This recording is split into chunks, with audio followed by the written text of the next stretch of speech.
The Dallas Cowboys just punched the NFL in the throat. So we're going to be going through that and 3 other stories in today's video. So make sure to like this video, and if you want more Dallas Cowboys news content like this, make sure to subscribe to the channel by hitting that red button down below. The first story is how NFC contender Dallas Cowboys could sign touchdown machine draft prospect Braylon Allen this year.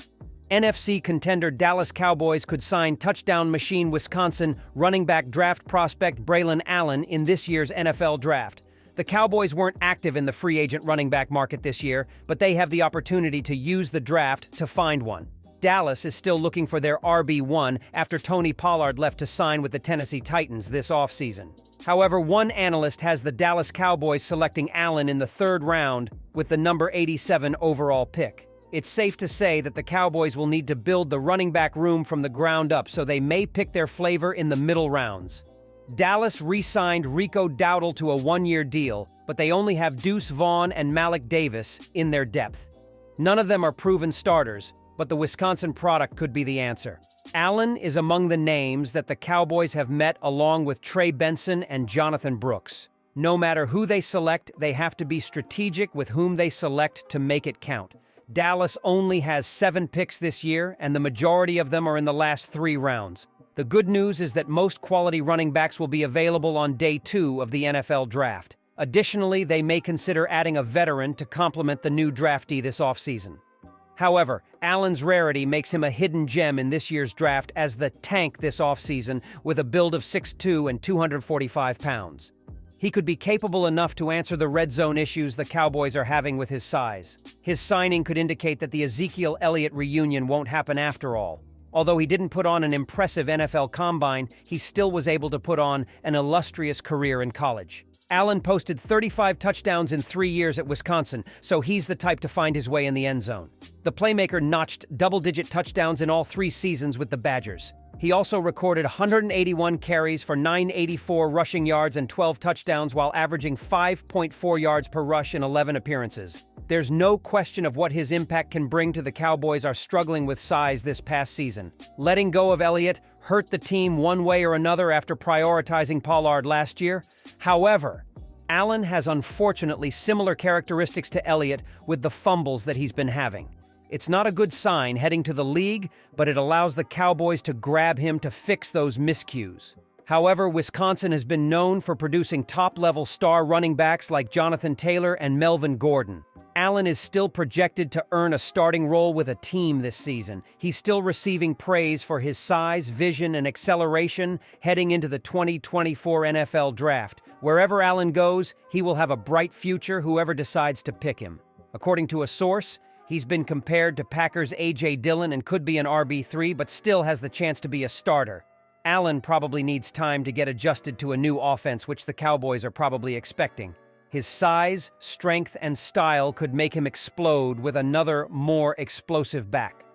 Seeing that the Dallas Morning News reporter Michael Gelkin has highlighted dissatisfaction with current contract conditions, Lamb is being closely observed as a potential candidate for a contract holdout. Lamb, a former first-round pick of the Cowboys in 2020, has performed above and beyond the expectations of his contract, which commits him to $17.99 million in earnings for the 2024 season after the Cowboys exercised the 5th-year option in April 2023.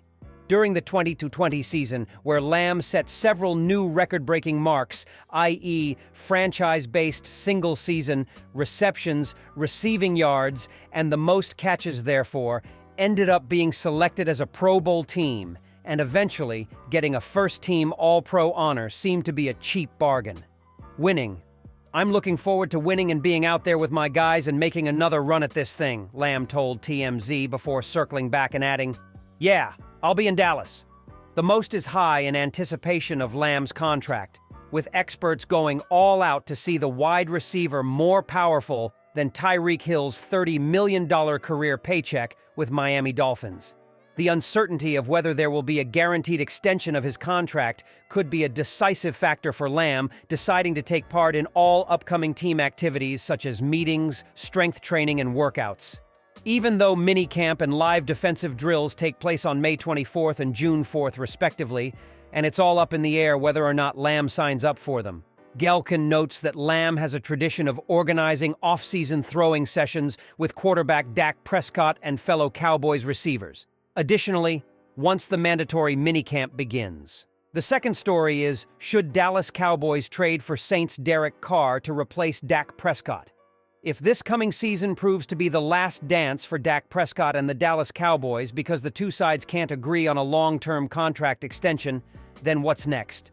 While we have frequently explained our belief that the Cowboys' plan, if they don't re-sign Prescott, would be to blow up the roster and start over in the form of a rebuild, a new suggestion from Fansided's Christopher Klein proposes another route the Cowboys could take: the trade market. Instead of blowing it up and targeting a quarterback through the NFL draft like potentially Colorado's Shedeur Sanders, Klein suggests the Cowboys target current New Orleans Saints signal caller Derek Carr. If Prescott bolts, this could be the Cowboys' best chance to land a proven starter. Derek Carr has 4 Pro Bowl appearances on his resume, Klein writes. He's a high-volume gunner, unafraid of bold throws and capable of manufacturing explosive plays. Carr would be a cheaper option at quarterback than Prescott. Although despite his $12 million cap hit this season before it jumps to $51 million in 2025, which is still less than Prescott's, the proposed move still raises questions.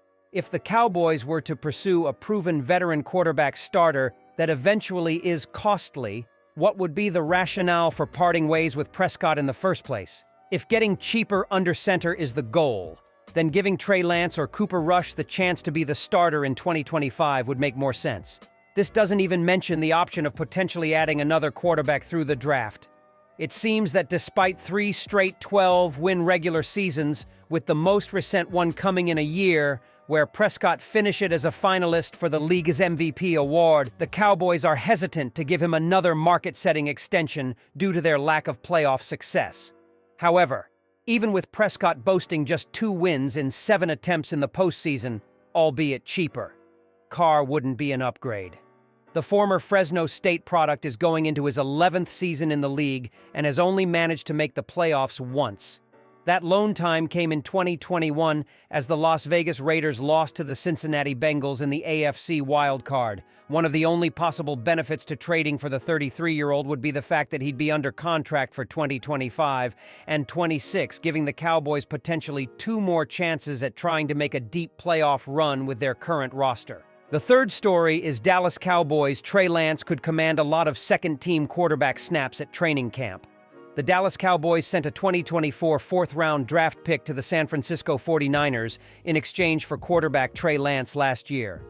Dallas did this knowing that Dak Prescott and Lance would both be entering the final year of their respective contracts in 2024. Cooper Rush is also set to hit free agency in 2025. Pursuing players who saw their careers take unexpected turns is not a bad idea if the cost is a day 3 pick, but the right factors and variables have to line up in a logical way. That is clearly not the case here, but water under the bridge and all that. Logic also suggests that the Cowboys will decline Lance's 5th-year option, which will ensure that he will reach the open market next year, which means they better make the most of their time together. It appears we could be on the verge of that happening. When the Cowboys traded for Lance in August last year, there were many people who assumed he would immediately become the team's primary backup to Prescott. This idea was a bit of an overreaction, as there was basically no time between the trade and the regular season. It can be argued that Lance has a higher ceiling than Cooper Rush, but the latter clearly had the higher floor at the time relative to the Cowboys' offense. In a pinch, there was no way Lance would have a better understanding of anything than Rush, simply because he did not have proper time to prepare himself.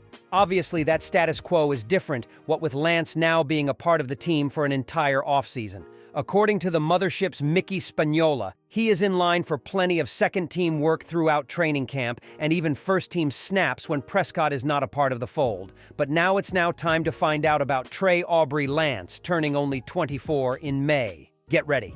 From all indications, Lance will be given a boatload of snaps during OTAs and the mandatory minicamp. When training camp begins, and while making sure Dak doesn't wear down in practice, watch for Lance to get the majority of the second-team snaps, probably some of the first. Heck, they know all they need to know about the veteran backup rush. They need to find out, and in a hurry, about Lance. That should mean Lance likely getting the majority preseason game snaps too. The Cowboys are almost forced to give Lance these opportunities so that they can see what they have in him, especially if they are seriously contemplating moving on from Prescott in 2025 and bringing Lance back. In that sense, the situation has sort of forced itself, so this isn't much of a surprise, but that does leave Cooper Rush a bit out in the cold. So with that being said, why are the Cowboys keeping Rush? There is no guaranteed money left on his deal, and carrying 3 quarterbacks is only fruitful if you feel like you really need them. If Lance is the sort of forced QB2, then the decision is made. Rush could potentially prosper elsewhere. This isn't advocating for releasing Rush, and he should always be commended for the fine job he did in 2022, but it seems like there is a little of living in both worlds here as it relates to backup quarterbacks on the team.